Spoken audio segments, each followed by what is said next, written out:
Médicos, ¿cuáles son algunas locuras que has visto o escuchado? Mi papá es médico de la sala de emergencias y mi madre es enfermera. Bueno, un día, esta dama de 90 años se acaba de llenar y después de 7 minutos de tratar de resucitarla, él lo llama. Sale a decirle a toda la familia reunida que su abuela falleció cuando una enfermera sale tímidamente de la habitación y le pide que vea algo. Entra en la habitación para encontrar a esta dama sentada y hablando como si no pasara nada. La familia pudo tener un último adiós antes de que ella realmente muriera. He presenciado algo parecido. En una llamada de emergencia, había una persona de aproximadamente 50 años.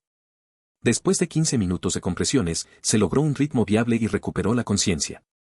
Se sentó y preguntó si podía dormir, y nuevamente perdió el pulso. Se continuó con la resucitación hasta que su hija llegó corriendo y pidió que la dejasen ir, ya que no había razones para reanimarla. Sus últimas palabras permanecen en mi memoria. Esto no es tan loco como incómodo, pero estaba haciendo mis signos/diagonal evaluaciones vitales de medianoche y entro en las habitaciones de una de mis pacientes. Es un niño y está durmiendo, así que les digo a sus padres que solo estoy registrando y empiezo a hacer lo mío. Solo toma aproximadamente un minuto, pero cuando termino y miro hacia arriba, los padres se han despojado de ropa interior y están bailando lentamente con la música country. No quería interrumpir todo eso, así que susurré, buenas noches y en silencio salí de allí.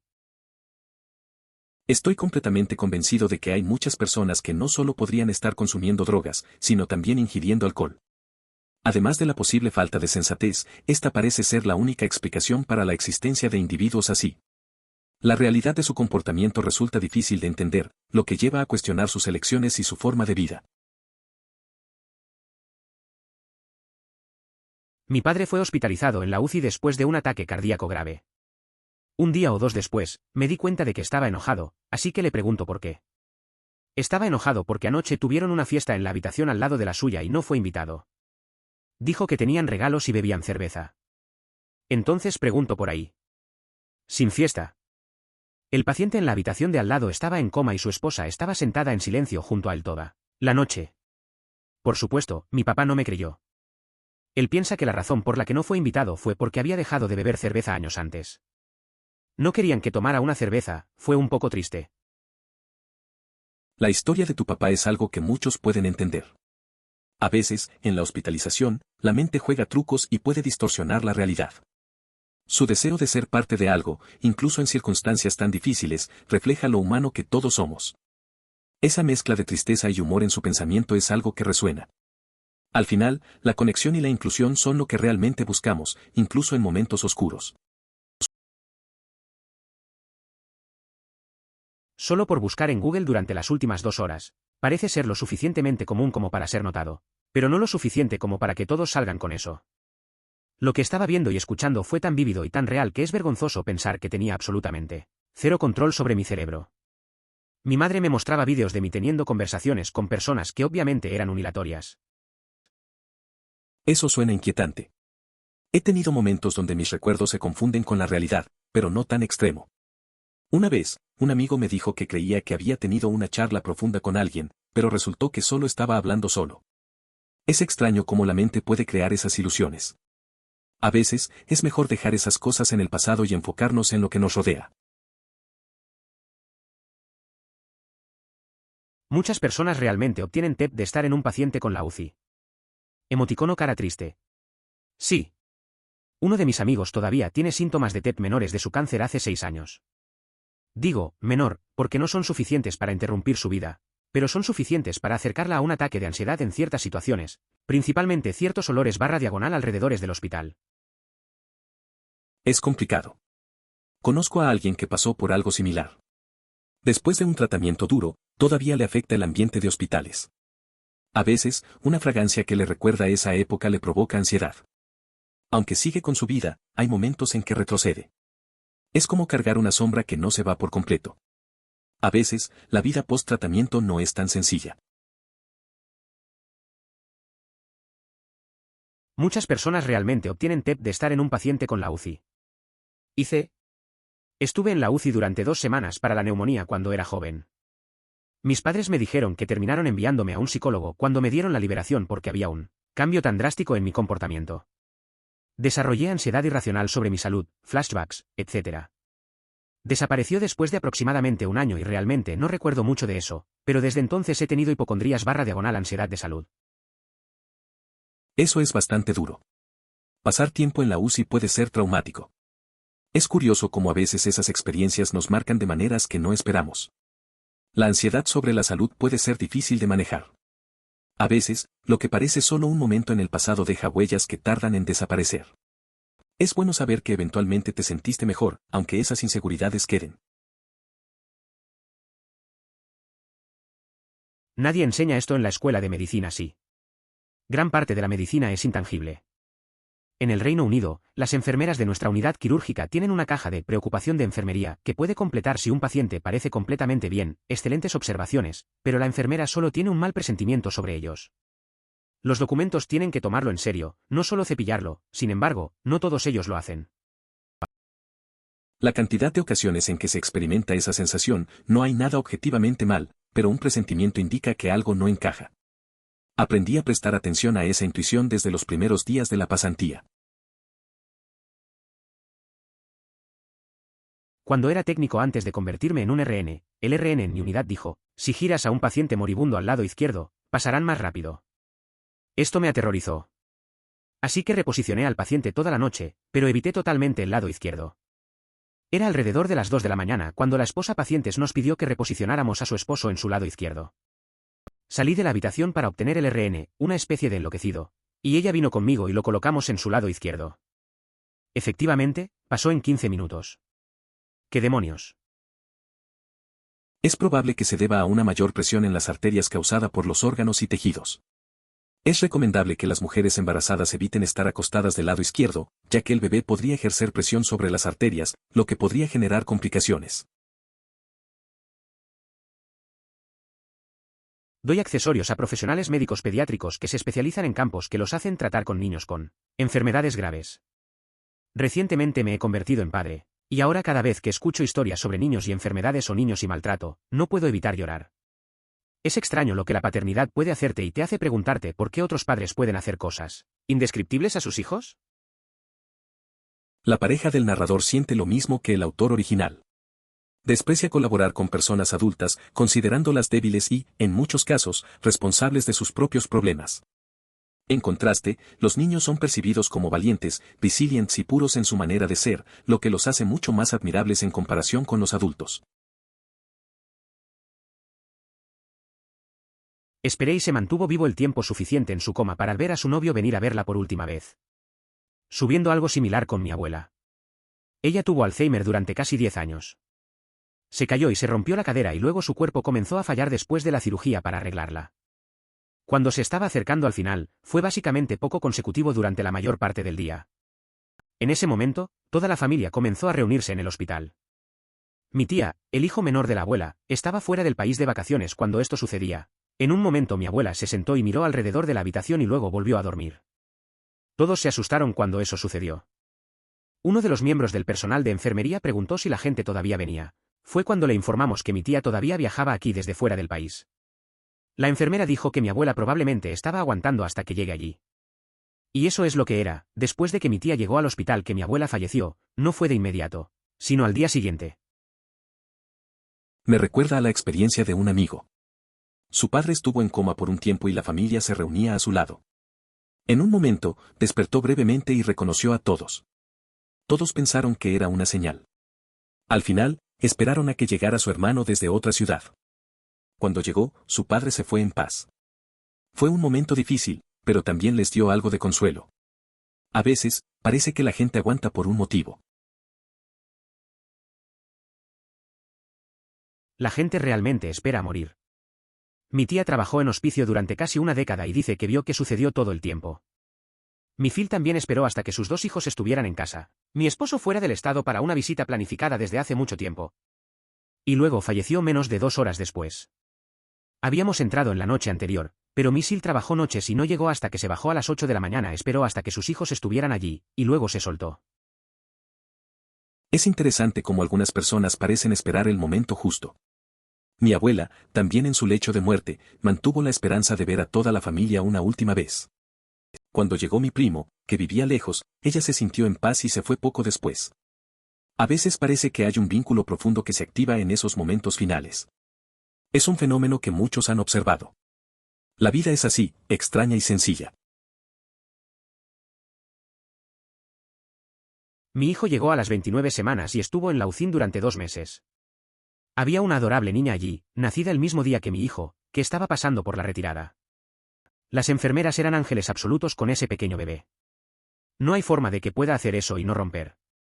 Las enfermeras y los médicos de la UCI están haciendo el trabajo de Dios, estoy convencido. Saludos. ¿Cómo está tu hijo? ¿Ha tenido algún inconveniente persistente?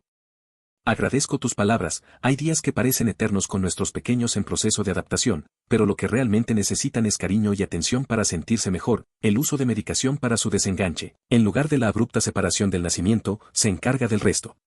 Gracias. Enfermera aquí. Lo más probable es que algunas de las personas que te cuidaron todavía trabajan en la misma unidad 4 años después. Si realmente desea expresar su gratitud, simplemente envíe una tarjeta de agradecimiento al hospital dirigido a esa unidad. Incluya su historia de hospitalización y una imagen, y le garantizo que al menos una persona lo recordará. Apuesto a que les encantaría saber cómo estás ahora. Emoticono cara sonriente. Es una buena idea. Recuerdo cuando estuve en el hospital una vez, el enfermero siempre me sonreía y me preguntaba cómo estaba. A veces, sentía que su apoyo hacía la diferencia. Después de salir, decidí enviar una tarjeta a su unidad. No sé si la recibió, pero espero que le llegara un pedacito de mi agradecimiento. Estas pequeñas cosas pueden tener un gran impacto en quienes cuidan de nosotros. Es una experiencia desgarradora e incómoda en las mejores circunstancias. Soy enfermera de la UCI y en realidad trabajo con una enfermera que tuvo un accidente automovilístico y terminó siendo un paciente con la UCI durante unas 3 semanas. Habla sobre el delirio y cómo las drogas que usamos lo hacen para que estés sedado, pero no puedes dormir REM. Por lo tanto, se desliza cada vez más en la locura cada día que está bajo sedación, pero no puede hacer nada al respecto. Es duro escuchar sobre lo que pasó con tu compañero. Ser paciente en la UCI debe ser una experiencia aterradora, especialmente con la confusión que trae la sedación. Imagino lo difícil que es lidiar con eso y también ser un enfermero. Es un recordatorio de lo frágil que es la salud y lo fácil que es perder el control. Espero que se esté recuperando bien y que esa experiencia no lo marque demasiado. No tienes que sentarte y callarte. Tus sentimientos son 100% válidos y comunes. Mi sugerencia sería encontrar a alguien con quien hablar. Creo que un grupo de apoyo sería beneficioso. Si te hace sentir mejor, mi hospital está haciendo un estudio sobre cómo se sienten las familias y qué podemos hacer para ayudarlos también. Quiero decir que un grupo de apoyo podría ser beneficioso. Todo depende de a qué estés abierto. Cada persona es diferente. No sé, la verdad es que a veces es difícil hablar de cómo te sientes. Recuerdo cuando un amigo se sentía abrumado, pero no quería hablar con nadie. Finalmente, fue a un grupo de apoyo y le ayudó. Dijo que compartir sus pensamientos hizo la diferencia. A veces, solo necesitas un espacio donde te escuchen sin juzgar. Cada uno tiene su camino, pero buscar ayuda puede ser un buen primer paso. Un amigo mío acaba de pasar por esto con su padre. Su padre tuvo un aneurismo aórtico y lo hizo bien en la cirugía, estaba muy de buen humor después. Estaba hablando con su hijo haciendo bromas y, de repente, dijo: "No puedo respirar". Como había estado bromeando con su hijo no le creyó al principio y luego comenzó a toser sangre. No recuerdo el resto de los detalles, pero él lo hizo bien, solo asustó la mierda de su hijo. Es una historia intensa. A veces, las cosas se complican rápido sin que uno se lo espere.